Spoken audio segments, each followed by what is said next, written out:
इस सबक सिखाने के दौरान में भारत के कितने प्लेन्स गिरे, भारत के कितने इक्विपमेंट्स बर्बाद हुए, यह प्रश्न अध्यक्ष महोदय उस समय भी हम लोगों ने नहीं पूछा। लेकिन रक्षा मंत्री होने के नाते ये नहीं कहा कि पहलगाम में दहशतगर्द कैसे आए। शपथ लिया हुआ विदेश मंत्री यहाँ स्टेटमेंट कर रहा है, उस पर भरोसा नहीं है, उनको किसी और देश पर भरोसा है।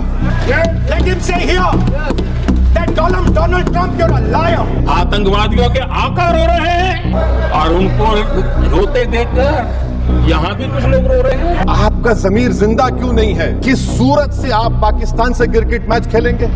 कांग्रेस नेता राहुल गांधी ने प्रधानमंत्री नरेंद्र मोदी और केंद्र सरकार पर तीखा प्रहार करते हुए कहा कि सरकार ने सेना को पूरी स्वतंत्रता नहीं दी और विदेश नीति पूरी तरह विफल रही है। उन्होंने आरोप लगाया कि ऑपरेशन सिंदूर जैसे सैन्य अभियानों में सेना को निर्णायक कार्रवाई की अनुमति नहीं दी गई, जिससे राष्ट्रीय सुरक्षा प्रभावित हुई।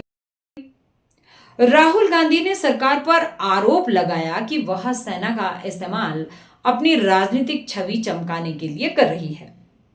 उन्होंने कहा कि वायुसेना डिसिसिव स्ट्राइक करना चाहती थी, लेकिन सरकार ने उनके हाथ बांध दिए। उन्होंने रक्षा मंत्री राजनाथ सिंह के उस बयान का भी हवाला दिया जिसमें उन्होंने कहा था कि ऑपरेशन सिंदूर महज 22 मिनट चला और इसके बाद भारत ने पाकिस्तान को यह सूचित किया कि हम उनके सैन्य ठिकानों को निशाना नहीं बनाएंगे। उन्होंने भारत के डिफेंस अताशे शिव कुमार के कथित बयान का उल्लेख करते हुए कहा कि राजनीतिक नेतृत्व ने वायुसेना को पाकिस्तानी मिलिट्री टारगेट्स पर हमला करने से रोका, जिसके कारण भारतीय विमानों को नुकसान उठाना पड़ा। राहुल गांधी ने यह भी कहा कि ऑपरेशन के 2 दिन बाद तक भारतीय फाइटर जेट्स उड़ान नहीं भर सके और यह बात खुद सीडीएस जनरल अनिल चौहान ने मानी थी।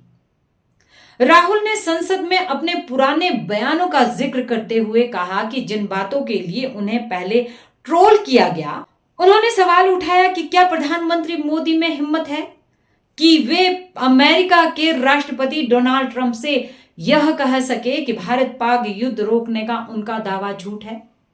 साथ ही उन्होंने पूछा कि पाकिस्तानी सेना प्रमुख असीम मुनीर ट्रंप के साथ लंच क्यों कर रहे हैं और ट्रंप पाकिस्तान को आतंकवाद के खिलाफ साझेदारी क्यों बता रहा है। उन्होंने मौजूदा विदेश नीति पर कटाक्ष करते हुए कहा कि यह पूरी तरह विफल रही है क्योंकि पाकिस्तान और चीन एकजुट होकर भारत के लिए नई चुनौती बन गए हैं। राहुल गांधी ने 1971 के भारत पाक युद्ध की तुलना करते हुए कहा कि उस समय इंदिरा गांधी ने सेना को पूरी आजादी दी थी और जनरल मोनेक्शा को कहा था कि उन्हें जितना समय चाहिए ले लीजिए, लेकिन ऑपरेशन फ्रीडम पूरी मिलेगी। उसी फैसले के चलते भारत ने ऐतिहासिक विजय हासिल की थी। राहुल गांधी ने अंत में सवाल किया कि अगर सेना को रोका गया, पाकिस्तान को पहले से सूचित किया गया, तो फिर यह ऑपरेशन कैसे सफल कहा जा सकता है। उन्होंने कहा कि अब वक्त आ गया है जब देश को इन सवालों के जवाब मांगने चाहिए। देश दुनिया की खबर के लिए हमारे साथ बने रहिए, यानी अखंड भारत 360 के साथ। धन्यवाद। इस तरह की रोचक वीडियो को देखने के लिए हमारे अखंड भारत पेज को फॉलो करना ना भूलें।